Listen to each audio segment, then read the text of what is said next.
Bienvenidos a todos los seguidores de Fútbol Dinámico y obviamente también a los que descubrís el canal por primera vez. Ya sabéis que desde hace años podéis encontrar ejercicios de entrenamiento, reflexiones sobre fútbol, enfocadas principalmente a entrenadores y otros contenidos en nuestro portal de YouTube. Y ahora iniciamos un nuevo formato de entrevistas para conocer más a fondo el juego y para que tengáis más herramientas como entrenadores para reflexionar sobre este deporte. Nuestro primer invitado es Dani Fernández. Hola Dani, ¿cómo estás? Alberto, ¿qué tal? Muchas gracias por la invitación y encantado de estar con todos vosotros.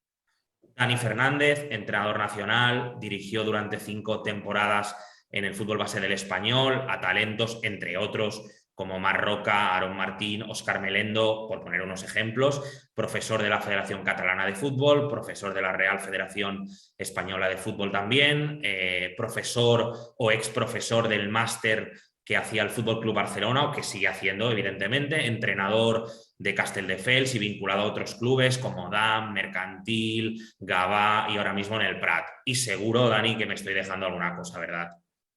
Bueno, sí, estuve también por no olvidarme, ¿no? de los inicios, ¿no? Primero comencé entrenando en mi pueblo, un club pequeño como es el Olesa, ¿no? Como es la escuela de fútbol Olesa de la mano de un referente para muchos de nosotros, ¿no? Que como es Pep Segura. Y también pues tuve la suerte, el privilegio de empezar ese proyecto que es el del Gimnàstic de Manresa, que ha crecido de forma bestial en los últimos años, ¿no? Pero poner junto a otras personas como Marc Serra, que ahora es coordinador de Fútbol 7 del Barça, nuestra primera piedra en esos inicios, cuando el club no tenía esas categorías ni tenía ese prestigio que ahora tiene, ¿no? Y en ese momento pues era un proyecto muy ilusionante que arrancamos entonces.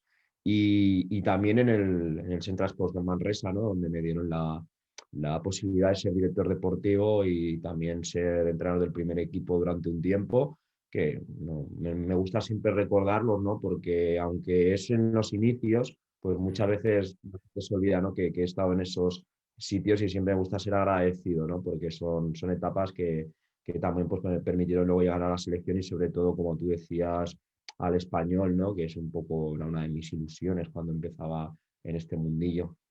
De todas esas experiencias has ido acumulando conocimiento también, teoría, práctica, de todo suma, ¿no? Así que vamos al grano. Hemos dividido la conversación en 4 partes. Vamos a empezar hablando del juego de posición. Esto es como cuando sacamos de centro y ya lanzamos el balón arriba para empezar a presionar en campo contrario.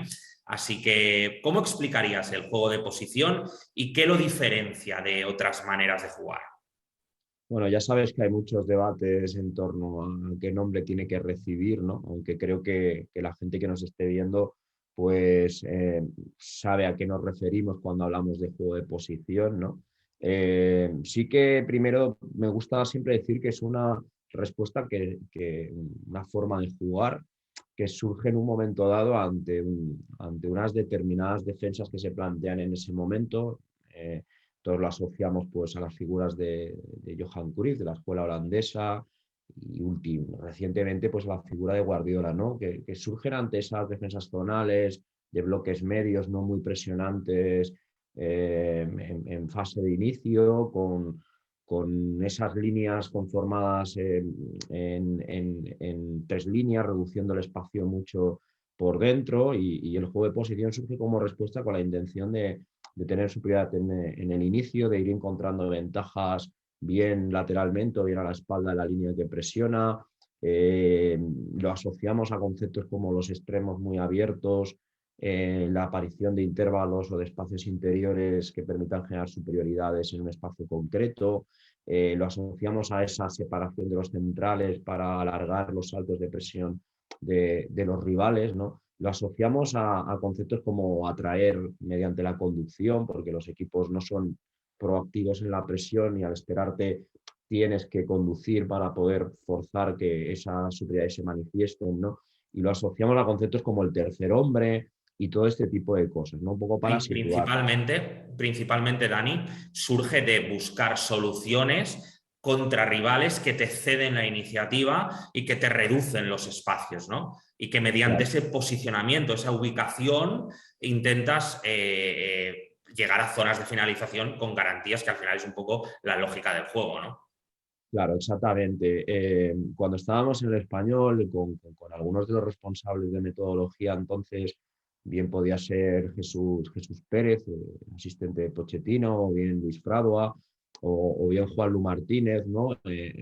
Con los entrenadores que conformábamos un poco esa área de metodología y echábamos una mano dentro del club, como era entonces Yacine Magriñao, podía ser Isaac Guerrero también en su momento, Dani Pollatos, y también gente como Pep Clotet, ¿no? Pues diferenciamos entre aquellos equipos que nos esperaban y esos equipos que eran agresivos en la presión, ¿no? Que venían a buscarnos, y hicimos un ejercicio de reflexionar qué conceptos teníamos que priorizar saliendo en corto ante equipos que presionaban arriba o ante equipos que teníamos que atacar bloques más replegados, ¿no? Y entonces les dimos un nombre que mucha gente usa, ¿no? Que era el de atacar estando a esos bloques bajos y atacar llegando ante esos bloques que se manifestaban de forma más proactiva, ¿no? En la presión alta. Eh, Fue un ejercicio interesante porque no era tan solo ponerle un nombre, sino el buscar esos conceptos que luego teníamos que trasladar a los entrenamientos para que dentro de la competición el jugador se encontrara pues ante esos contextos que eran muy diferentes y que no han variado mucho, que al final siguen siendo los mismos que vemos en la actualidad, ¿no? Uh-huh. A día de hoy, para que el que nos esté viendo o escuchando sepa exactamente qué equipos de élite tienen muy interiorizado este juego de posición y lo llevan a un nivel de excelencia, ¿cuáles destacarías? Evidentemente los equipos de Guardiola son ejemplares en este sentido, también porque a través de Guardiola ha habido una evolución del juego de posición, ¿no? Yo no entraría en debates semánticos y de ubicación, me parece que no es relevante, ¿no?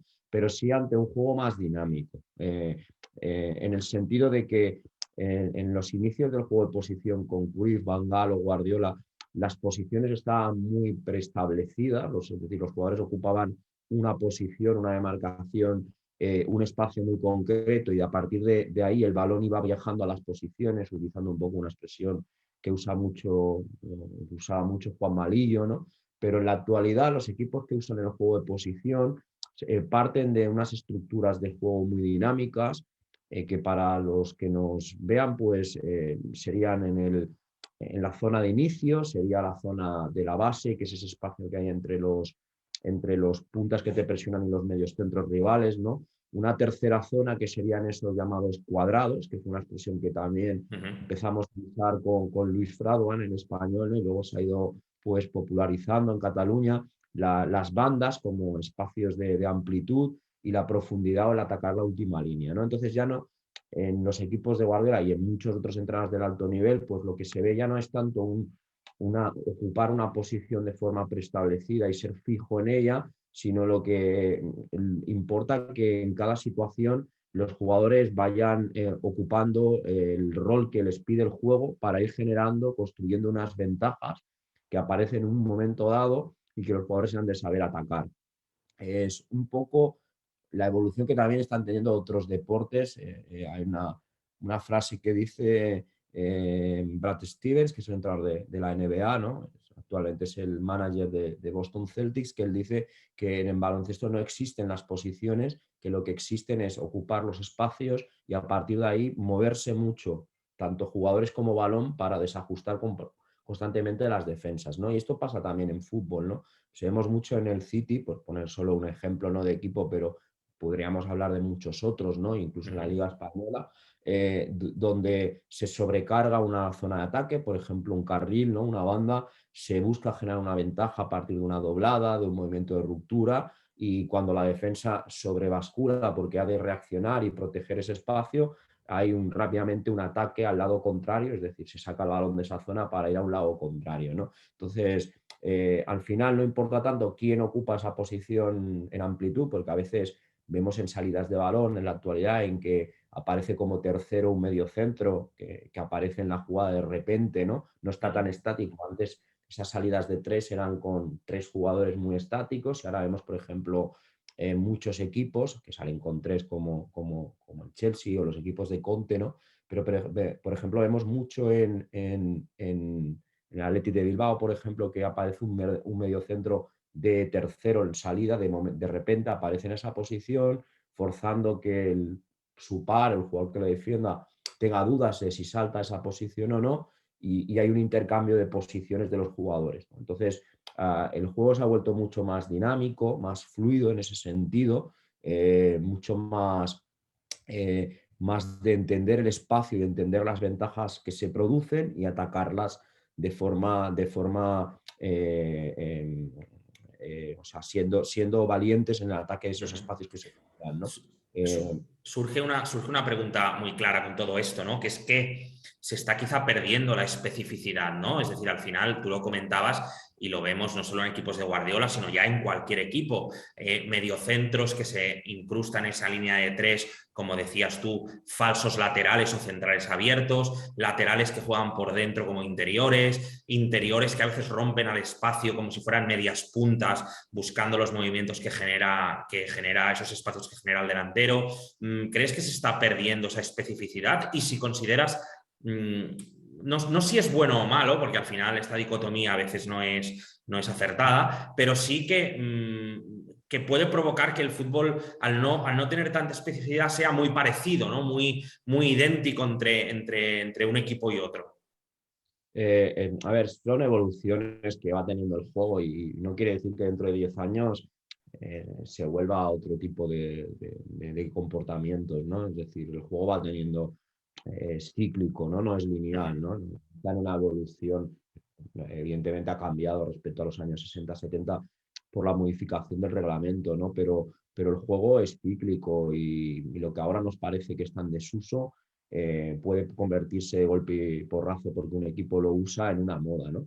Por ejemplo, vemos el año pasado, veíamos mucho en el Inter, que rompían con un axioma, ¿no? Que prácticamente que era como una verdad, ¿no? Inmutable, que era que un central en una línea de tres no se podía incorporar al ataque doblando, ¿no? Y veíamos que en zonas de finalización llegaba el central derecho y aparecía. También veíamos a los mediocentros meterse en la línea de tres y ser cuatro en salida de repente, es decir, el rol del portero. Yo creo que para concretar un poco, habría equipos que llenan mucho la base es espacio entre delanteros y mediocentros rivales, con la intención de atraer mucho esa segunda línea de presión del rival, esa línea de medio campo, para poder encontrar a la gente de la última línea por dentro apareciendo.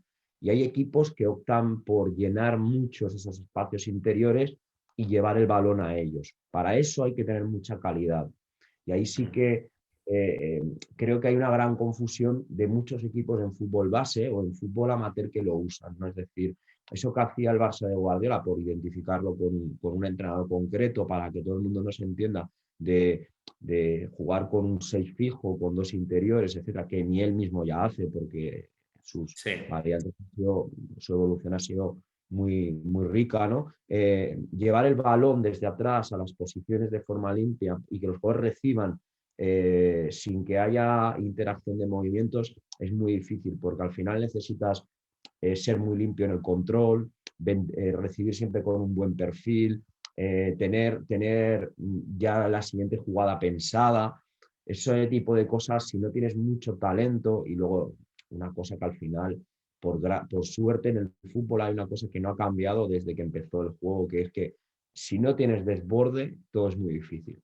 claro. Tienes mucha gente que amenace, ¿no? Porque en el juego de posición o en este juego más dinámico que vemos en la actualidad, ¿no?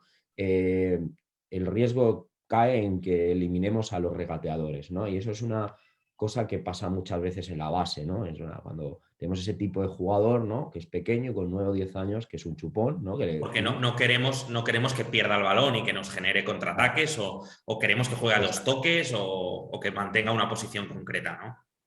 Exacto, pero al final, si vemos el fútbol de primera división, lo que se paga son ese perfil de futbolistas, ¿no? Y la diferencia, una de las diferencias ostensibles entre el Madrid actual y el Madrid del año pasado, más allá del entrenador, es que Vinicius ahora sí en el uno contra uno se va y el año pasado se iba menos, ¿no? Y tener a alguien que rompa sistemas contrarios, lo decía Bielsa, ¿no?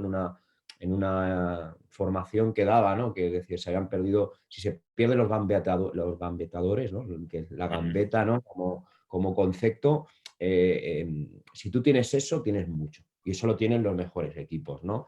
Y cuando me preguntan a veces, Alberto, ¿qué diferencia hay entre la selección catalana o el estar en el español o estar en la DAM o lo que entrenas ahora o has entrenado en tercera división? Pues que en el español o en la selección catalana el número de jugadores que en el 1 contra 1 se van es más elevado que en los otros equipos, donde tienes 1, tienes 2. Entonces eso te clarifica muchísimas cosas. Bien, cuando no los tienes, ¿qué tienes que hacer? Un poco en relación a lo que comentaba antes, pues tener recursos trabajados, ¿no? Unos son las paredes, que están volviendo de nuevo, ¿no? Unos son las relaciones entre 3 jugadores, es decir, donde uno marca un movimiento y el otro le corresponde con un movimiento contrario, por ejemplo, la típica situación de extremo punta con lateral en posesión de pelota, que los jugadores, creo, cuando intentas que el fútbol sea asociativo, si tienes menos talento, tienes que acercar más a tus jugadores. Las distancias entre tus jugadores tienen que ser menores, ¿no? Tienen que esas separaciones que veíamos entre los centrales antaño, ¿no? Sí. O los laterales montados en ataque ya, eso en un equipo que tienes menos talento, por lo cual tienes menos velocidad de los pases, menos capacidad de eliminar rivales, menos capacidad de ver el pase que rompe la Bueno, presión, eso, ¿no? eso que comentas es una imagen típica de partidos de fútbol base, de equipos que no tienen jugadores, o niños en este caso, o niñas, de un nivel muy elevado, y ves los centrales abiertos a una distancia de 25-30 metros y que hay una pérdida en la base y que, bueno, que de repente el partido pasa de 0-0 a 0-3 en 3 pérdidas en iniciación, porque realmente los jugadores no son capaces de llevar a cabo lo que le está pidiendo el entrenador por esas distancias tan grandes que comentas, ¿no? Exactamente. Entonces, pues, paradójicamente, hemos de acercarnos más, aproximarnos más para facilitar que se den 2 contra 1 de forma más fácil, que haya más líneas de pase y, claro, ¿qué provoca eso en el rival? Como hay una inercia actual, en la actualidad, en cualquier categoría, en ir a apretar arriba, pues al final atrae. Entonces, lo que tienen que reconocer los jugadores es el momento en que se produce ese pase, que es ese pase escondido, ¿no? A ese jugador que rompe la presión y ese jugador ver si tiene que conducir, si ha de pasar, que en ese momento que tú rompes esa presión, sea donde sea el campo, hay que acelerar la jugada, ¿no? Eso es lo que los jugadores o los entrenadores hemos de potenciar mucho en las tareas. Yo por eso soy un poco crítico a veces, no quiero decir que no haya que usarlas con los juegos de posición, ¿no? Los juegos de posición te dan muchas cosas como forma didáctica, pero te quitan muchas otras, ¿no? Y esa que para mí la que mucha gente dice, bueno, es que te quitan la finalización, que es verdad, ¿no? Pero lo que más le he hecho yo a faltar es que te quitan ese momento en el que tú encuentras la ventaja y has de acelerar la jugada, ¿no? Claro, como tú coges, recibes y estás en 15, 20 metros de espacio, lo que haces es pasar. Y muchas veces la siguiente acción, la mejor después de romper la presión, quizá no es pasar, quizás es conducir. Sí, al final es un Eh, ejercicio incompleto, como muchos, ¿no? Como sucede con el rondo, por ejemplo, ¿no? Que también hay una beatificación del rondo, cuando evidentemente que es útil y que tiene muchos conceptos dentro, pero no hay esa direccionalidad, ¿no? Sí que puede haber rondos con direccionalidad, pero los que vemos habitualmente no tienen esa direccionalidad o esa progresión, ni tampoco esos desmarques de ruptura, que también son importantes para dar progresión. Exacto, es que las formas didácticas en los entrenamientos tienen que usarse con la proporcionalidad adecuada y en función de las necesidades que tengamos y sabiendo para qué nos valen, ¿no? Y es evidente que en fútbol formativo hay un problema de espacio porque hay muchos niños y niñas que practican fútbol y eso es bueno, pero hace que no, los clubes no tienen todos los campos, ¿no? Entonces, pues hay poco espacio y a veces nos las tenemos que ingeniar para encontrar que hay esos espacios para generar los comportamientos que queremos dependiendo de la situación de juego o lo que queramos desarrollar en el jugador, ¿no? Esos desmarques de ruptura, esas relaciones entre 3 jugadores en un juego de posición no se van a dar, ¿no? Y ahí hay que ver para cuándo los tenemos que usar, que hay que usarlos, yo los uso lógicamente, ¿no? Pero no abusar y no solamente creer que con ellos vamos a trabajar todo lo que pide el juego, ¿no? Ningún entrenador de primera división se queda solo en una forma didáctica. No hay que desdeñar ninguna ni tampoco beatificar, como tú decías, ninguna. Estaríamos horas hablando del juego de posición, pero vamos a acabar esta primera parte con la última pregunta, también muy didáctica, otro concepto que has dicho antes como el del tercer hombre. ¿Cómo explicaríamos qué es un tercer hombre y también pues cuál quizás la mejor manera para entrenarlo y la utilidad que tiene en las distintas fases del juego? A ver, el tercer hombre es una forma de triangulación que nos permite relacionarnos con un jugador que en primer lugar tiene esa línea de pase impedida, por ejemplo, un central que quiere jugar con un medio centro, pero ese medio centro está férreamente marcado y no me puedo relacionar con él, no le puedo pasar el balón de forma directa y utilizo a un segundo compañero para que dejando el balón de cara o no, es decir, porque al final las triangulaciones pueden ser de mil maneras, ¿no? Incluso al espacio encuentras a ese jugador que de inicio yo no lo encontraba, ¿no? Nos sirve mucho hoy en día para atacar presiones altas. Todos tenemos en mente el uso de jugadores como Lukaku, ¿no? Para relacionarnos con los interiores o medios centros viendo esas presiones, ¿no? Nos sirve para progresar en situaciones en las que la segunda línea de presión del rival se ha acercado mucho a nuestros jugadores de base, ¿no? Los hemos conseguido atraer, no son buenos relacionarnos con ellos en primera instancia, pero sí en segunda, ¿no? Y a nivel de entrenamiento, al final el tercer hombre es un concepto de juego que te permite encontrar una ventaja. Entonces, lo que tenemos que enseñar a los jugadores la mayor parte del entrenamiento es a encontrar, identificar y aprovechar esas ventajas, ¿no? Entonces, sí que podemos usar tareas más analíticas, como puede ser una rueda de pase, donde enseñemos al jugador el momento, el timing adecuado, cuando me separo de mi par para ganar, para acercarme al pase, cómo el segundo jugador que viene en ayuda del poseedor deja el balón de cara, pues porque el dejar el balón de cara al final es una acción coordinativa que exige que tu cuerpo cargue el peso sobre la pierna de apoyo para que el contacto del pie, el contacto con el balón no se nos marche, etcétera, ¿no? Todo ese tipo de cosas, pues dentro de una tarea más analítica tienen su sentido, pero luego cuando ya pasamos a tareas reales, de juego real, lo que hemos de buscar no es una tarea para el tercer hombre, sino tareas donde podamos progresar. Y al final, a veces progresaremos con el tercer hombre, y a veces será con una pared, a veces con un cambio de orientación y a veces con un simple desmarque de ruptura a la última línea que nuestros jugadores encuentren, ¿no?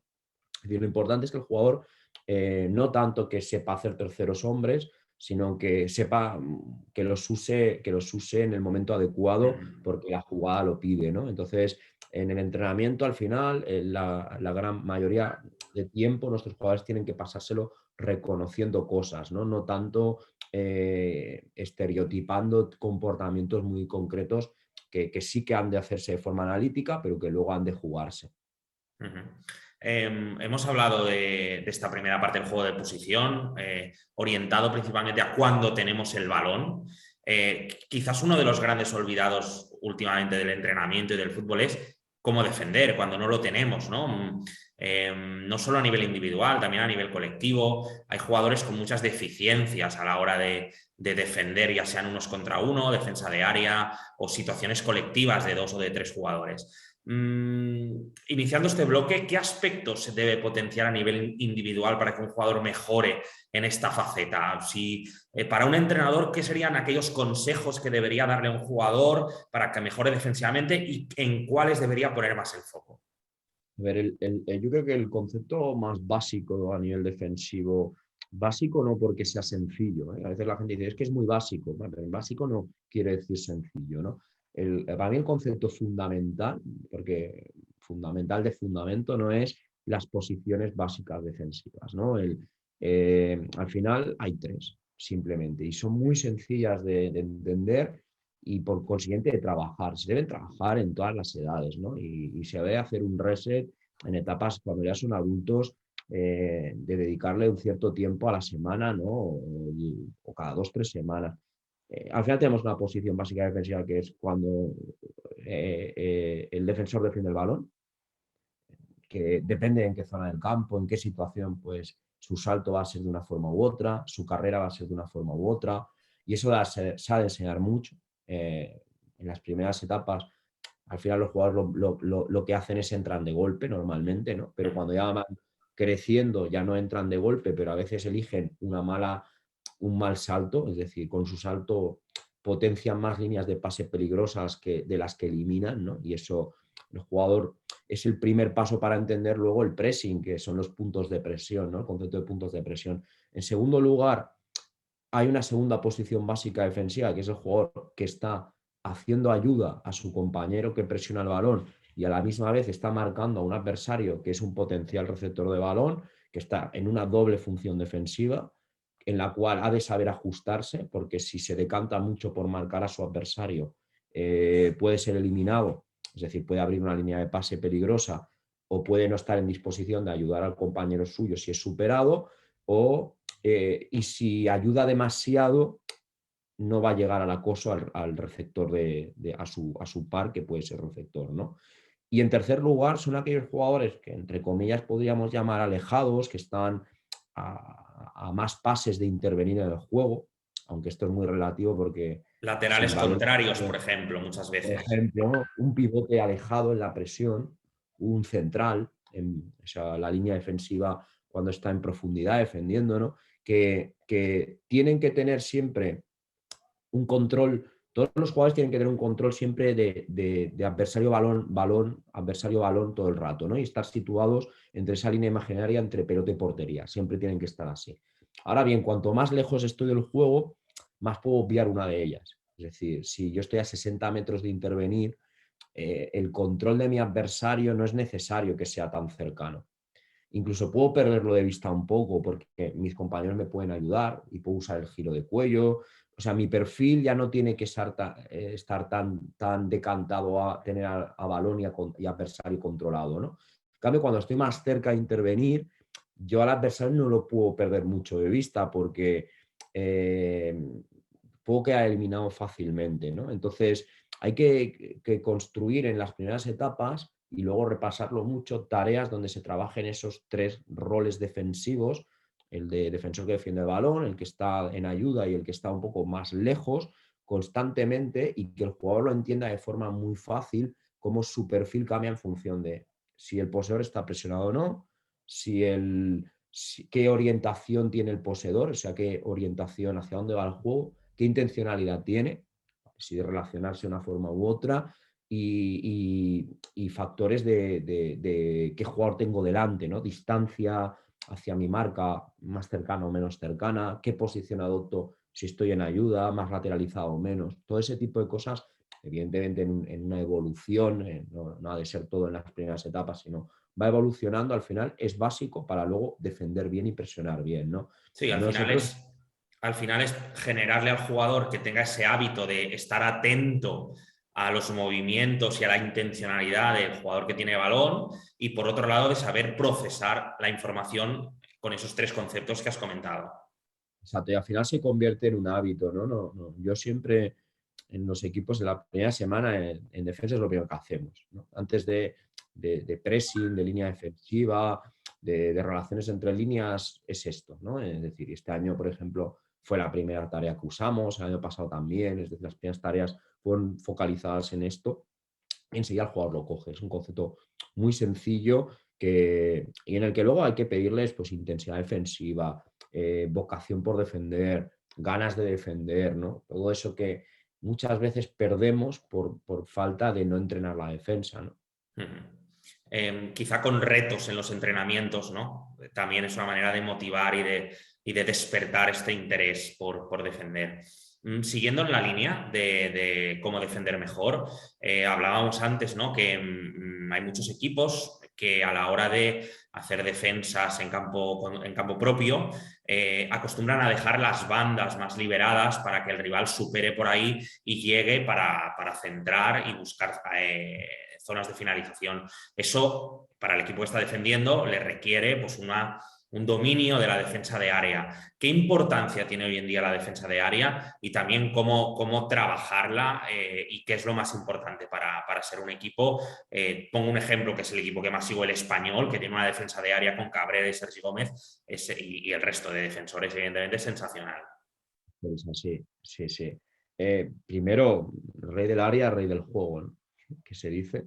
Es Ujú. decir, al final, si haces bien muchas cosas, pero no dominas las áreas, eh, si tú presionas muy bien en primeras líneas, pero cuando llegas a la defensa de área, pues no haces bien los comportamientos más básicos, hablamos un poco de ellos, ¿no?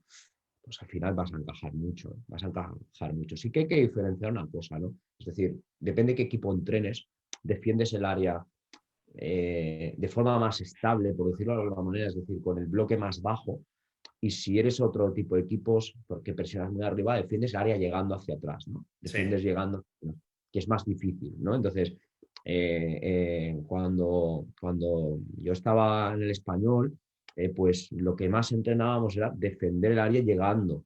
Es decir, no tanto es con la línea de 4 defendiendo el área en una situación de centro estable, porque al final, apenas a la competición, esa situación de juego se nos daba, ¿no? Entonces, lo que defendíamos mucho eran situaciones en que nos habían roto la presión, teníamos que recular y acabamos defendiendo el área, a veces hasta en inferioridades numéricas, ¿no? En cambio, en equipos donde la posesión de pelota la puedo tener mucho menos y por lo tanto al final, por muy bien que defendamos, los rivales si tienen la misma calidad que tú, pues y en categorías además las nuestras en que se suele jugar muy directo, ¿no? Al final defiendes mucho el área, entonces pues sí que esas situaciones tienen más sentido que las estabilicemos un poco, ¿no? Tener claro, sobre todo con entrenadores, uno, el reparto de funciones dentro del área.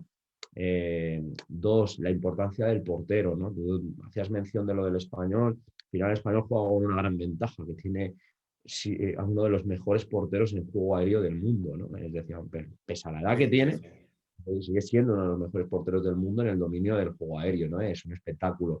Tener muy claros los perfiles, la misión del que protege el primer poste, la misión del segundo central, si juegas con línea de 4, la misión del lateral del lado contrario, en función de si el equipo rival te ataca al área con mucha gente, pues quizás el uso de jugadores de otras líneas que se incrusten, que se fusionen con la línea defensiva, ¿no? Extremos contrarios que se metan en la línea contraria a defender. Por ejemplo, usa mucho Bordalás, ¿no? Es un que usa mucho ese concepto, ¿no? Dominio del rechace corto, dominio del rechace largo y muy importante el concepto de línea-balón. ¿Por qué? Porque muchas veces la tendencia a la línea defensiva cuando defiende el área, al margen de los errores que se cometen de malos perfiles Sí, corporales, son donde vemos a comunes. todos apuntando con los dos pies al poseedor, ¿no? Al margen de ese error, que será muchísimo, se da mucho un error que es el de no defender el punto de penalti. Al final, el punto de penalti, los equipos cada vez lo atacan mejor, la ocupación de espacios en el área, y entonces la tendencia de las defensas es irse, es una tendencia a hundirse hacia tu portería, quitándole visibilidad y posibilidad de intervención al portero y no proteger ese punto de penalti, ¿no? Entonces, el concepto de línea balón en la defensa del centro que te dices, más o menos te vas manteniendo en línea el balón, estilo los equipos de Sarri, por ejemplo, ¿no? Cedes menos espacio dentro del área, te tragas mucho menos fintas y desmarques de segunda línea, porque al parar mucho la línea a la altura del centrador, pues el espacio que dejas es menor a tu espalda, el portero tiene más facilidad y más claridad para poder salir ahí e incluso pues eso te da la posibilidad de generar contragolpes, ¿no? A nivel de lo que tú decías de cómo entrenarlo, primero situaciones donde esté muy claro el reparto de funciones dentro del área. Segundo, muy importante, enseñar a defender el centro, porque al final todo empieza por saber defender el centro, porque joder, vemos muchísimos partidos en los que parece que los defensores laterales juegan a permitir el centro en vez de a evitarlo, ¿no? Es decir, con qué pie ataco, cómo le cierro su pierna, etcétera, etcétera. Todas tareas analíticas donde se defienda centro, pues se tienen que hacer, hay que Al hacerlas de final otra forma. la solución más eficaz es que no haya centro, ¿no? Ese es Claro, yendo a lo exactamente. básico. que vuelvan hacia detrás y luego, pues que evidentemente ese segundo centro o una posibilidad de tiro en la frontal del área también hay que saberlos defender, ¿no? Son acciones muy, muy específicas, muy concretas del juego que en rendimiento cuestan puntos, ¿no? En rendimiento cuestan puntos. En rendimiento, si te hacen muchos goles de fuera del área, de tiros de fuera del área, bueno, pues tienes que entrenarlo porque tienes un problema que te está costando puntos, ¿no? Y entonces no es una cuestión tanto ya de suerte, sino de que quizás entrenamos mucho lo colectivo, Claro. pero poco lo individual, ¿no? Entonces, en defensa, sobre todo lo individual, en ataque igual, ¿no? Pero en defensa tiene un valor fundamental que el jugador tenga dominio de lo individual, ¿no? No hay que ver a la pareja de moda para toda la historia, ¿no? Porque siempre están de moda, que son Bonucci y Chiellini, que son unos maestros de la defensa de área, ¿no? Ujú. Hablabas ahora de Sarri. Ponme algún otro ejemplo de equipo que domine a nivel defensivo algún concepto y que pueda servir de modelo para la gente que nos está escuchando. Uno de los equipos que mejor defiende el área en la Liga Española, yo creo que con diferencia es el Athletic de Bilbao. Es decir, reparten muy bien las funciones y además lo hacen siempre con la línea de cuatro, es decir, no meten nunca a ningún jugador a ayudar a la línea de cuatro en el momento del centro, más que el pivote del lado donde el lateral defiende el centro que está para hacer una ayuda. El primer central siempre está en línea balón para atacar y despejar bien. El segundo central siempre se orienta muy bien hacia la marca y se traga muy pocos amagos. Y el lateral contrario domina muy bien el tema de despejes para no sufrir un segundo centro, una segunda acción, ¿no? Se nota que lo trabajan, se nota que lo dominan, ¿no? La Real Sociedad también ha solido destacar por esto, los equipos de Bordalás también, ¿no? El Ujú. Español que tú decías también es un ejemplo de muy buena defensa del área desde lo individual, pero también desde el posicionamiento colectivo. En el Y caso de luego, la Real, perdona Dani que te interrumpa, sí que vemos una evolución con respecto al sí, año pasado. El año pasado sí que era ese prototipo de equipo que cuidaba el balón, posesiones largas, ataques posicionales y cometía muchos errores defensivamente. Recuerdo la eliminatoria de Europa League contra el Manchester United que les hicieron un destrozo a la contra espectacular. En cambio, este año se ha convertido en un equipo muy sólido que prioriza o que ha priorizado o que por lo menos da esa sensación de que ha dedicado tiempo a corregir esos defectos defensivos que tenía el año pasado. No sé si te da la misma impresión también. totalmente de acuerdo, ¿no? Totalmente de acuerdo. Ha habido, además, cuando un equipo repite tanto tiempo con un mismo entrenador, da tiempo a consolidar determinadas cosas, ¿no? Que cuando hay mucho cambio de entrenador no se consolidan, ¿no? Y es un ejemplo también de darse cuenta de que están cerca de los de arriba, pero que hay determinados aspectos que quizás te cuestan el alejarte de ellos, ¿no? Bueno, al final Uh los -huh. equipos grandes necesitan menos para ganarte, ¿no? Entonces, si el Sevilla, la Real Sociedad o el Betis quieren acercarse a esos equipos, ¿no? Tienen que ser muy dominadores de este tipo de situaciones de juego, ¿no? Porque el Barça y el Madrid pueden conceder, este año del Barcelona, pues ahora no es el equipo de otros años, ¿no? Pero el Real Madrid puede conceder 7 disparos a portería el día del Atleti de Bilbao, de mano a mano prácticamente, pero como tiene uno de los mejores porteros y dos centrales de un nivel altísimo, pues gana esas situaciones, ¿no? Pero si llega una vez, va a marcar. Con llegar una vez van a marcar, ¿no? Donde tú como Real Sociedad vas a necesitar llegar más, llegar de forma más clara y en cambio que las veces que te lleguen domines muy bien esas situaciones para no conceder regalos, ¿no? Y en eso ha habido una mejora, ¿no? Luego el Chelsea evidentemente también es un ejemplo de defensa de área con tres centrales, los equipos de Conte lógicamente también, ¿no? Uh -huh. Pasamos al tercer bloque. Cómo crear espacios, cómo fabricar espacios, que es el gran qué muchas veces del juego. Vamos a poner dos ejemplos. El primero, ante defensas cerradas, lo hablábamos al inicio con lo del juego de posición, que están parapetadas en su área con esas dos líneas de 4, incluso a veces con una línea de 5 y otra de 4 por delante. ¿Cuál es la mejor manera de romperlas? Evidentemente que todo esto irá en función de los jugadores que tengas, ¿no? Pero ¿qué trucos podría haber en función de distintos perfiles de jugadores que tengas para poder echar abajo este muro? Al final, los equipos que defienden bajos tienen tienden a cerrar mucho el pasillo frontal. Por lo tanto, a veces caemos en el error de creer que lo que hay que generar es espacios en el pasillo frontal.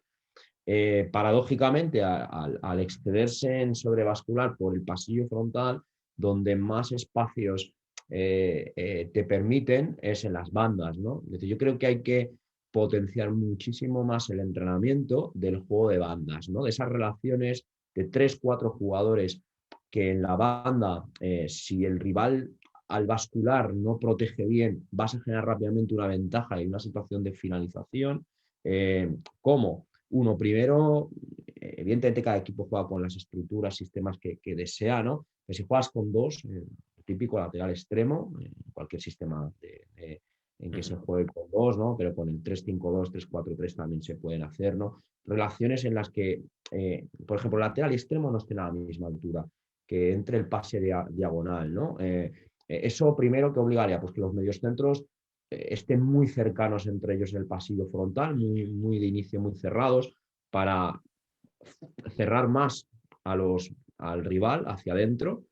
Entonces, si puedo que ese extremo y ese lateral no jueguen a la misma altura y relacionarme directamente con el extremo, o sea, con el jugador más abierto, con el jugador que tenga más abierto en banda, el más alto de los dos, para que la doblada, ya sea desde dentro o desde fuera, o sea, ya sea un corte por dentro, una doblada por fuera, sea del que viene llegando, que es más difícil de defender que si tú pasas el balón al lateral y el extremo tiene que ganar el espacio, que también se puede hacer a través de la Eso lo finta. hemos, eso lo hemos visto últimamente con el Manchester de Guardiola, Vale, con el vale. lateral que se mete por dentro y que el central o el mediocentro juega directamente con el extremo, que es el que está abierto, ¿verdad? Exacto, es eso, perfectamente. Y además ellos como tienen esa posición a veces del interior, ¿no? Pues el interior ataca desde ese espacio para generar un 2 contra 1 y movilizar a la defensa rival, ¿no? Y a partir de ahí se generan mil cosas, como puede ser una conducción hacia dentro del receptor, como puede ser un pase al pique del extremo contrario, un giro al lado contrario, es decir, lo que sea, se va a generar ahí. Los jugadores tienen que jugar con ese concepto que es leer y reaccionar, es decir, leo qué hace la defensa y en función de lo que hacen mis compañeros y los defensas busco qué ventajas ha dado y la intento atacar y si no, pues vuelvo a mover, ¿no? Porque al final si tú obligas a mover las defensas rivales siempre hay un desajuste, siempre va a haber un desajuste.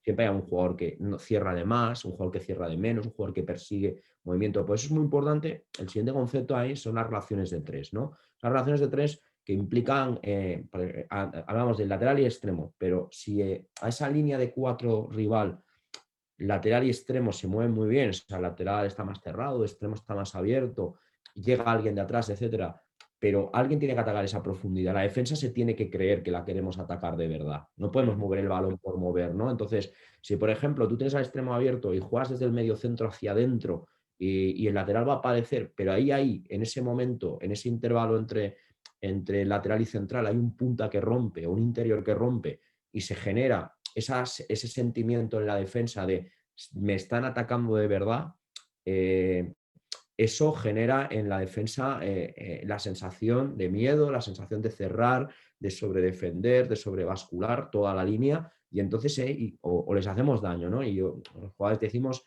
atacarla, siempre hay que atacar la espalda, alguien ha de atacar esa profundidad, ¿no?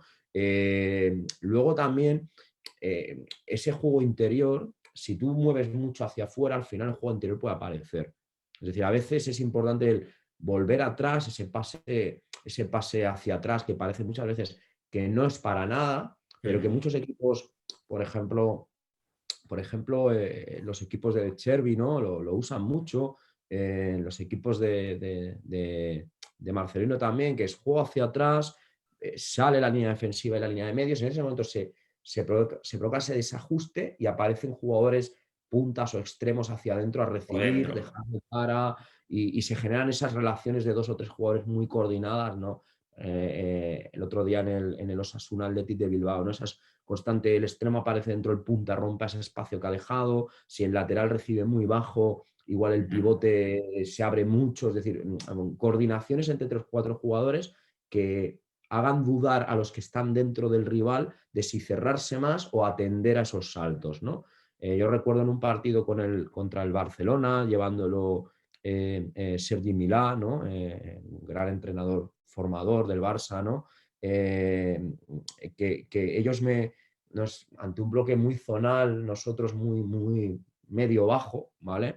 Eh, Nos ponían los laterales muy bajos y muy cerrados para ver si caíamos en el salto. Y si caíamos en el salto, el extremo suyo estaba muy abierto, le pasaban directamente al extremo, lo que tú decías, y el interior suyo aparecía desde atrás, ¡pac!, te rompía y te generaba un 2 contra 1, ¿no? Entonces ahí, Y al final, la ayuda, como había saltado, estaba muy lejos y no llegaba, ¿no?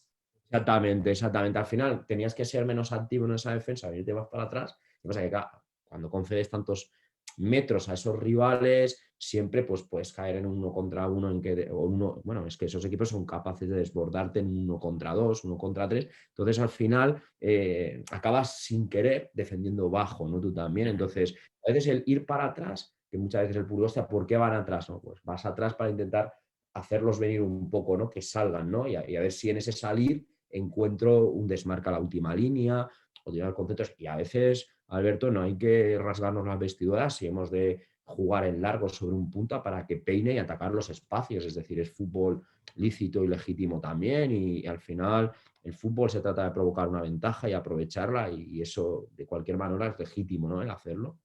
Esta idea introduce la segunda pregunta para cerrar este bloque, que es cómo atacar contra un equipo que te va a buscar muy arriba, que te presiona prácticamente hombre a hombre y que tú a lo mejor no tienes ese nivel técnico individual ni colectivo para, como hablábamos antes, ¿no? Superar líneas y llegar al área rival con el balón controlado y sin tener que generar movimientos de espacio. Claro, ahí si tú quieres salir jugando, es decir, si tú quieres iniciar, porque es un riesgo el iniciar ante presiones altas, es verdad, y más hoy en día en que eh, te igualan mucho para a par y el jugador no está acostumbrado a estar igualado, ¿no? A ese para a par, aunque para mí son más eficaces las defensas zonales presionantes que las que se igualan, ¿no? Pero bueno, eso sería otro debate.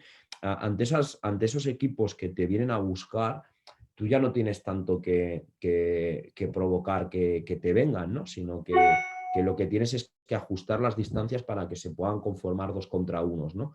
Entonces es interesante que los centrales no jueguen muy separados, sino que jueguen muy cercanos entre ellos y en diagonal uno respecto al otro. Es decir, en vez de así, siempre el central poseedor y el central por Por detrás para detrás. ofrecer una en diagonal, los laterales bajos, ajustando la altura, bajándola o subiéndola en función de si su compañero el central recibe compresión o no, porque un error que se comete en esas salidas altas es jugamos, rompemos, jugamos y vamos al lateral sin necesidad. Si tú pasas al lateral sin que sin que el central lo hayan presionado, normalmente vas a llevar el balón a la presión. Entonces, si tú juegas con esa presión inicial, aunque es un riesgo, vamos a tener ventajas posteriormente. Entonces, importante que los mediocentros se acerquen lo máximo posible, casi como si estuvieran marcando a los puntas rivales. Es decir, si te me vienen con 2 puntas, los 2 mediocentros muy bajos, atendiendo a cómo saltan ellos para ir a su espalda, ocupar ese espacio, quizá no tanto con la intención de ser receptores, o sí, eso dependerá, ¿no? Pero sino de abrir esos espacios interiores para los puntas.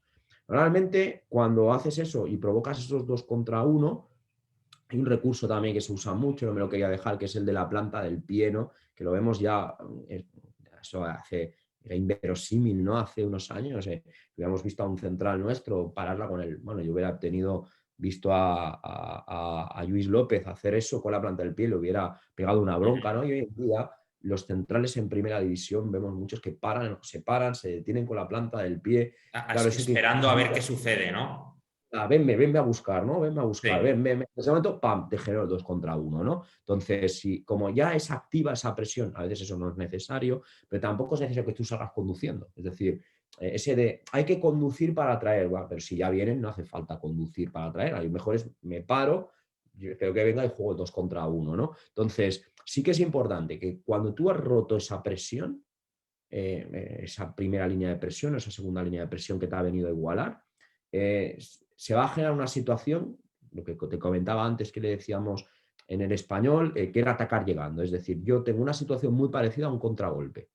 Casi en ventaja numérica, porque el rival, tú asumes un riesgo sacando en corto, pero el rival también asume un riesgo presionándote, igualándote.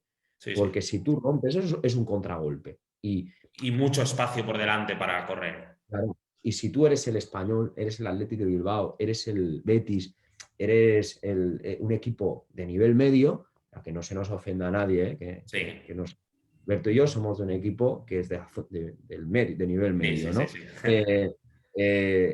Si tú atacas a defensas de ese tipo, es más fácil hacer gol que si atacas a un bloque replegado. Para el Español es más fácil hacer un gol en transición que no hacer un gol en un ataque estático, como lo comentábamos antes, ¿no? Entonces, si asumes un riesgo, es verdad, lo asumes, puede ser que alguna vez te la recuperen y te hagan un gol, es cierto, pero claro, si me vienen a apretar y yo juego directo o tengo un gran dominio del juego directo, pues ante los equipos en primera división no haces un gol de juego directo, ante los equipos rápidamente juntan las líneas y te defienden eso, ¿no? Entonces sí que hay a partir de ahí que el jugador que encuentre ese pase es muy importante, que diferencia entre si juega, pase o conduce. Y si juego con uno, que alguien doble, con un contragolpe. Es decir, una cosa que dice mucho Carlo Ancelotti, ¿no? Dice, en las situaciones estas de correr hacia adelante, que él dice, en cuanto pasamos a uno, alguien dobla. ¿Por qué? Porque generas en la defensa un 2 contra 1 oye, y a partir de ahí ya veremos cómo la solucionamos, ¿no? Y esto hoy en día es el fútbol que se está dando más, ¿no? Los equipos vienen a buscarte arriba, tú intentas, si no vienen a buscarte arriba, traerlos para generarte esos espacios y hay dos entrenadores que destacan sobremanera, ¿no? Que son Conte y el Inter de estos años que hemos visto y evidentemente el Chelsea con Tuchel, ¿no? Que usan muchísimo esas atracciones en primera línea, arriesgando muchísimo. Incluso vemos hasta que llegan a veces vemos que bajan hasta 7, 8 jugadores en espacios muy cercanos para encontrar un pase en el lado contrario, ¿no? Una vez que sales de eso, hay un entrenador catalán, ¿no? Un referente para muchos, que es Javi Pérez, ¿no? Que ha estado en Sabadell muchísimos años, ¿no? Que él llama el rondo de salida, ¿no? Le llama rondo de salida, que es una expresión muy fácil de entender, ¿no? Porque es romper esa primera presión 4 contra 3, 5 contra 4, porque tú aproximas gente, bajas más gente, ¿no? Rompes ese rondo y ya encuentras una ventaja y has de atacarla, ¿no? Entonces es muy gráfico ese concepto que él usa porque permite entender muy pronto al jugador que no se trata de jugamos a pasarnos la pelota, sino de ser activos en el atacar al rival. El balón nunca hemos de pararlo salvo para traer. En cuanto rompemos la presión, atacar con determinación, Bueno, es una etcétera. manera de marcarle dos velocidades al jugador, ¿no? Una que Sí, es para intentar superar, que es tranquilidad buscando esa ventaja, y luego, una vez ya lo hemos superado, es otra marcha más del juego, ¿no? exactamente. Que cuando al final el jugador eh, tiene que entender y evidentemente tú has de transmitirle que crees en eso, ¿no? Y que si lo haces es porque crees que es lo mejor para el equipo. Al jugador has de transmitirle la tranquilidad y el atrevimiento de hacerlo y hacerlo siempre, ¿no? El año pasado tuvimos un partido en el que nos jugábamos el ascenso y cuando metemos el 0-1, que estábamos jugando muy bien y llegando muy claro, los jugadores, pues un poco sobrepasados por la situación de encontrarte a pocos minutos de lograr casi tu objetivo, ¿no? Pues empezaron a sacar el largo. Y al final, contra un equipo más poderoso que tú en el juego aéreo, vino un córner que precibió un gol que fue un empate, ¿no? Entonces, igual si hubiéramos seguido jugando, también nos hubieran empatado. Eso, pero Ya. la personalidad, la identidad de un equipo se tiene que ver cuando, en cualquier situación de juego, en cualquier momento del partido y hasta cuando vas perdiendo 4-0, el equipo ha de ser muy profesional en cuanto a respetar el plan de juego, ¿no? Eso hemos Y que las de... circunstancias no alteren tu idea. Exactamente. Es decir, dentro de que de tu idea tiene que ser lo suficientemente rica como para adaptarse a las circunstancias del juego, ¿eh? Es decir, no hay que, esto de tengo unas ideas y con ellas muero, no, esto es deporte, no hay que morir con ellas, ¿no? Es decir, hay que enriquecerlas y darnos cuenta de lo que tenemos, ¿no? Vuelvo a decirte lo que te comentaba antes, ¿no? Yo tenido que hacer un reset cada año de entrenamiento porque además como a veces pues he dado, o sea, he ido para un equipo mejor, luego para un equipo no tan bueno, entonces he tenido jugadores de todo pelaje, ¿no? Entonces, pues lo que me valía en un sitio no me valía en otro. Entonces, esa idea de atraer en la salida creo que te da más ventajas de los riesgos que me supone. Lógicamente, al final decide el jugador y si el jugador no se atreve porque no lo ve claro, al principio sobre todo hay que entenderle esos nervios de la competición, ¿no? Pero hemos de crecer en el entrenamiento, que es donde se crece en primer lugar para fomentar que dominen este tipo de cosas, ¿no? Uh-huh. Pasamos al último bloque, los sistemas de juego que también están un poco en boga hoy en día, ¿no? Que ya no sirven como servían antes, ya los sistemas ya no existen. Bueno, yo creo que al final son un punto de partida, ¿no? Por lo tanto, sí que existen. Es como la primera idea de lo que quiere un entrenador se expresa a través del sistema, ¿no? Y por otro lado, es como el mensaje que tiene el jugador a la hora de organizarse defensivamente. En función del sistema que tenga, pues se organizará de una manera o se organizará de otra. Vamos a hablar de 3 sistemas muy por encima. ¿Qué puntos fuertes y débiles podrían tener o tienen estos sistemas según tu opinión, Dani? Empezamos con el 4-4-2. Sí, a mí es el sistema que más me gusta, ¿no? Que he usado más. El 4-4-2 tiene una ventaja a la hora de repartir los espacios en cuanto a que conforman parejas. Si dividimos el campo en 4 pasillos, podemos que lateral y extremo jugarían en uno, centrales juegan en los 2 pasillos contiguos, pivotes igual, puntas igual. Y eso te facilita mucho en poder trabajar, desarrollar las cadenas de movimientos entre lateral, extremo y punta, entre pivote, lateral, extremo. Es muy fácil para el jugador entrenándolas que entiendan cómo se relacionan. Punta que va al espacio, punta que viene al pie, si extremo va al espacio, punta viene al pie, etcétera. Ese tipo de relaciones son muy fáciles de conseguir y si el juego es muy dinámico, evidentemente, pues los equipos de Barcelona pues son el paradigma del 4-4-2, creo Sí. que indudablemente bien desarrollado y bien hecho, ¿no? Es evidente que te da ventajas de forma más fácil, ¿no? Es verdad que es un sistema para usar con equipos, creo yo, en que has de verticalizar el juego más rápido, aunque hablar de sistemas sin decir jugadores siempre es un poco aventurado, ¿no? Pero para que podamos todos entendernos, ¿no? Defendiendo además es muy fácil el entender los saltos de presión y el cómo van quedando las líneas escalonadas para organizarse en la presión. 2 puntos negativos, es difícil presionar alto con 4-4-2. Eh, eh, hay la Por opción dentro, de... quizá, ¿no? Que por dentro tienes un poco más de inferioridad, ¿no? Exacto, tienes que conformar un rombo dentro, entonces los saltos se alargan en presiones altas, ¿no? En el propio campo creo que sí que es un sistema idóneo, pero que tiene un defecto que es que normalmente si juegas con los 2 mediocentros cuando basculas a la banda muy en diagonal uno respecto al otro, el tema es que el giro como los puntas no trabajen mucho, permites el giro y te vas hundiendo poco a poco, ¿no? Eso sí que es un defecto, ¿no? Y en ataque el tema de que si la altura de los medios centros tienen que ser muy fijos, o sea, tienen que ser muy posicionales, ¿no? Entonces, a veces acabas convirtiéndote en un 4-2-4 en el que si los bandas no son jugadores que alternen el venir dentro, el venir fuera, el que los puntas aparezcan mucho de atrás hacia adelante, al final va a ser, al final te acabas partiendo mucho en el ataque y las relaciones son muy verticales. ¿No? Para mí es un sistema muy de puntas, o sea, de juego de bandas y de puntas, ¿no? Para entendernos. Entonces, si no tienes un buen juego de puntas y un buen juego de bandas, no va a ser exitoso. El Villarreal es otro ejemplo que ejecuta normalmente muy Sí, bien ese sí, 4-4-2 y tiene jugadores para ellos. Por ejemplo, Gerard Moreno es un delantero ideal para un 4-4-2. sí, sí, el español con Quique, Sí. ¿vale? Muy acentuado ese 4-4-2, ¿no? También muy académico, ¿no? Muy saquiano para entendernos, ¿no? 4-4-2 de Saki tan vigente en la actualidad, ¿no? Que sigue tan vigente, ¿no? Jugado también muy bien 4-4-2 Ancelotti con el Nápoles también, con los bandas muy dentro. con los laterales llegando mucho.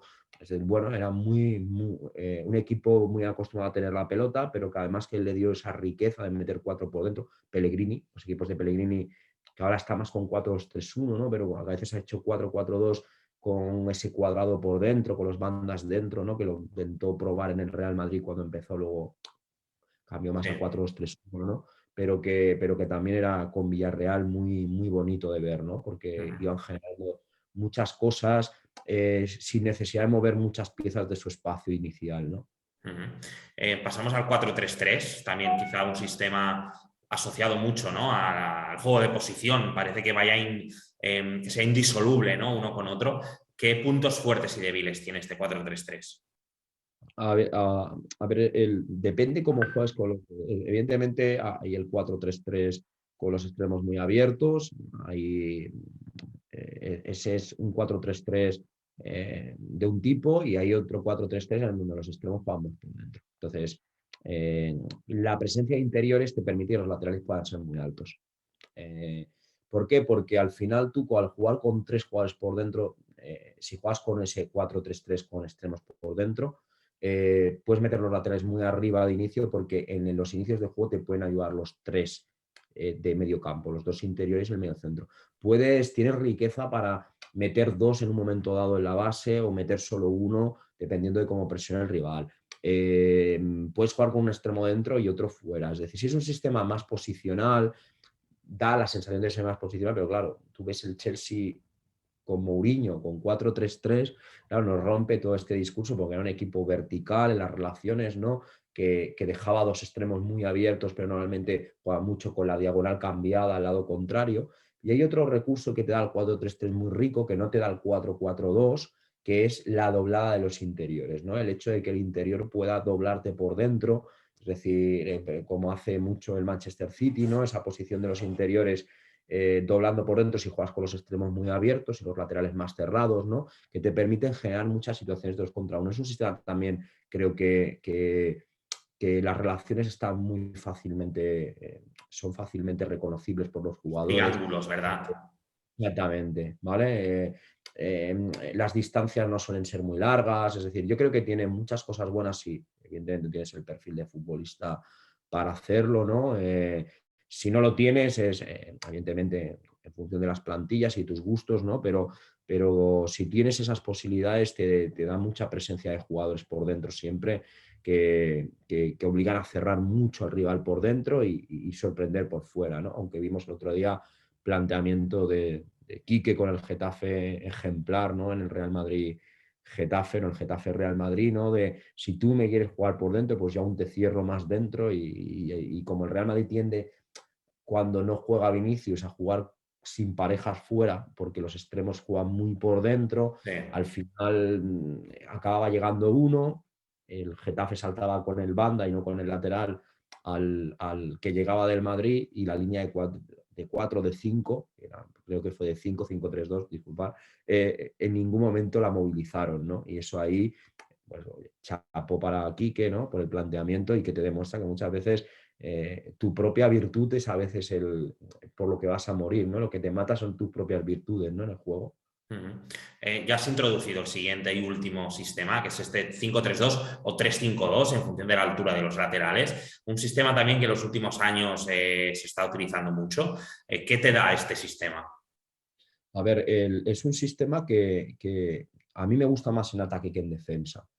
Primero porque iniciar con tres es más fácil que con dos centrales, es decir, porque si necesitas que los dos laterales sean muy bajos, y entonces la línea de cuatro queda esas separaciones con los de arriba que comentamos antes, ¿no? Pero al margen de eso, ¿no? Esos tres situándose siempre en forma de triángulo, ¿no? Es decir, donde el central del medio queda más atrasado que los dos centrales de delante, para que en la recepción que rompa la presión sea siempre para poder tirar ya hacia adelante, e incluso luego usar el cambio de orientación. Te permite esos recorridos de los interiores del 4-3-3, de dobladas Ujú. constantes. Tienen que ser interiores, evidentemente, depende de qué interiores tengan, ¿no? Pero si son dos interiores con buen recorrido y buen pie llegando desde atrás, pues te dan esos 2 contra 1 con el carrilero que son muy, muy, muy difíciles de defender.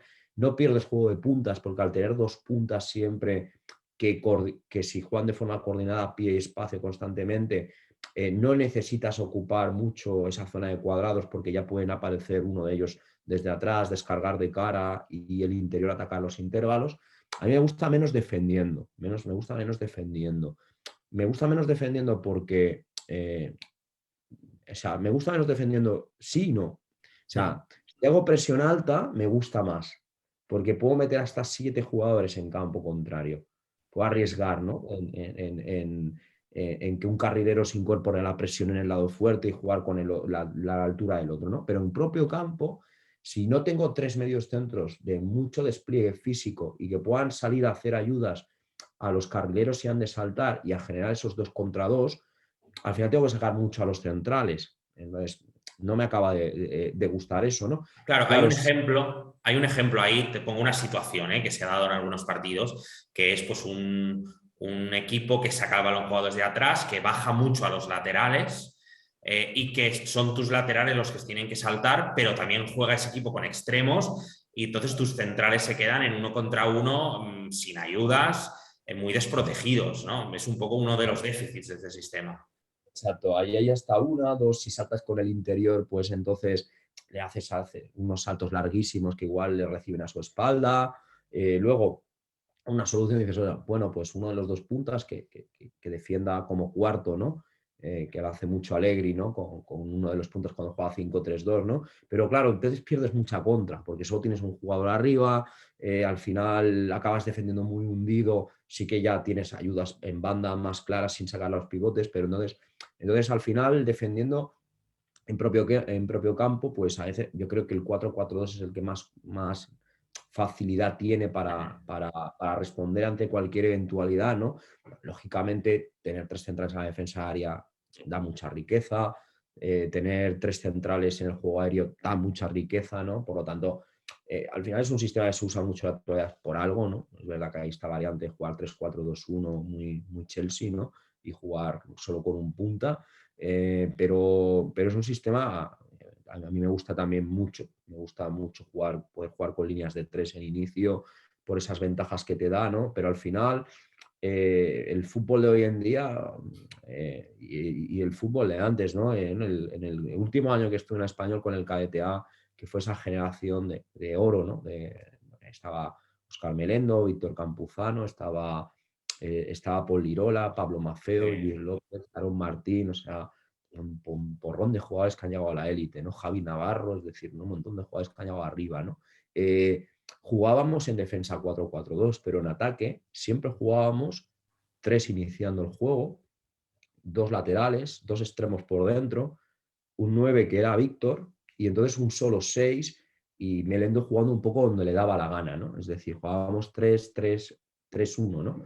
Melendo jugaba ahí donde le daba la gana, a veces bajaba más, a veces quedaba más arriba de segundo de falso punta, pupulando por ahí, es decir, Óscar tiene tanta clase. Recuerdo una Almería con Lillo que jugó Sí, muchos partidos 3-3-3-1. sí, correcto, correcto, correcto. Sí, sí, sí, sí, es verdad, ¿no? Nosotros teníamos ahí esa ventaja de que Pablo Maffeo, Paul Lirola, o Aarón, o Eric Sarmiento, que también fue luego fichó por el City, tenían mucha llegada desde atrás y eran muy buenos centrando, ¿no? Entonces podíamos abrir el campo mucho con ellos y el iniciar juego con 3, al final, aunque el rival viniera con 3 a buscarte, siempre tenías, por ejemplo, me acuerdo en un Barça español en que siempre teníamos el 2 contra 1 por fuera muy fácil y ya salíamos rápido de la presión, ¿no? Evidentemente, unos genios jugando, sin hacer eso también hubieran salido bien, porque era muy bueno, ¿no? Pero con esa estructura de ataque, es decir, para dar un poco, que hoy en día los equipos incluso hacen un sistema cuando presionan arriba, un sistema cuando defienden su propio campo, un sistema sacando el balón de atrás, un sistema cuando atacan en campo contrario, es decir, los Sí, una equipos hoy en día flexibilidad que antes no existía tanto. un ejemplo ahí, ya por terminar esta parte, ¿no? Es decir, la Juve de Allegri, no esta, pero la Juve potente que llegó a 2 finales de Champions, ¿no? Que siempre, pues, yo a veces discrepo, ¿no? De algunos artículos que leo, ¿no? Me leí un artículo en El País muy ofensivo, ¿no? De Diego Torres con Allegri de como entrenador ultra defensivo. Yo pensé que Diego Torres no ha visto mucho a la Juve de Allegri estos años, ¿no? La Juve con Allegri presionaba de una manera arriba, se recogía en propio campo con otro sistema, iniciaba de una manera, atacaba los bloques bajos de otra. Cada año lo cambiaba porque siempre pues, perdían un jugador u otro y modificaba las estructuras, ¿no? Y hoy en día el fútbol va por ese tipo, pero también en contraposición, pues vemos tipos como Marcelino que juegan 4-4-2 siempre, que es verdad que al final, ¿dónde está ese 4-4-2? Muniain juega por dentro, últimamente el Bilbao no está jugando 4-4-2 en ataque nunca, está jugando solo en el Sí, inicio, está jugando en campo contrario, está jugando 4-1-4-1 muchas veces, porque el segundo punta, Sanceto, Raúl García juega muy de media punta, Muniain juega muy paralelo a él, es decir, hay un lateral muy estirado y otro muy cerrado, es decir, hay un banda muy abierto, pero muy dentro, ¿no? Es decir, al final, sí, al cada final el entrenador, sistema se ha convertido en tu organización defensiva en campo ¿no? propio, ya está. Sí, sí, Luego todo sí, lo otro varía. sí, sí, sí, lo que, recuperando lo que te decía al principio de, de- de nuestra conversación, este entrenador de baloncesto, Brad Stevens, dice, lo importante es el spacing inicial, ¿no? Es decir, el spacing es la ocupación del espacio, ¿no? Claro. Los ingleses tienen, con una palabra, dicen lo que nosotros decimos con 30, ¿no? Que es Sí, sí, sí. fabuloso. Simplifican Es decir, bien. le decía yo, tengo 4 formas de ocupar el inicio de juego, los spacings, y a partir de ahí lo importante es moverse, mover pelota, mover jugador, mover pelota, mover jugador y generar una ventaja. Y el primero que tenga situación de tirar a canasta, que tire. Si falla, no pasa nada, ya cogeremos rebote o no, o defenderemos, ¿no? Y en fútbol al final es eso, ¿no? Es decir, pasa que nuestro deporte es mucho más complicado, juegan 11 y es más difícil de organizar y hay la regla al fuera del juego, ¿no? Cuantos más jugadores hay, siempre es más complejo todo, se dan más situaciones. Bueno, Dani, muchísimas gracias. Hemos estado más de una hora. Yo creo que ha sido muy interesante estos 4 bloques que hemos hablado. Podríamos estar pues 1 hora o 2 horas más tranquilamente. Y nada, un placer poder charlar contigo y seguro que a toda la gente que vea el vídeo le encantarán tus reflexiones y como siempre son muy didácticas y muy acertadas. Pues muchas gracias, Alberto, a ti y a tu equipo por la invitación y a los oyentes y demás que la sigan y la vean, pues muy agradecido también. Muy bien, Dani. Un saludo. Saludos.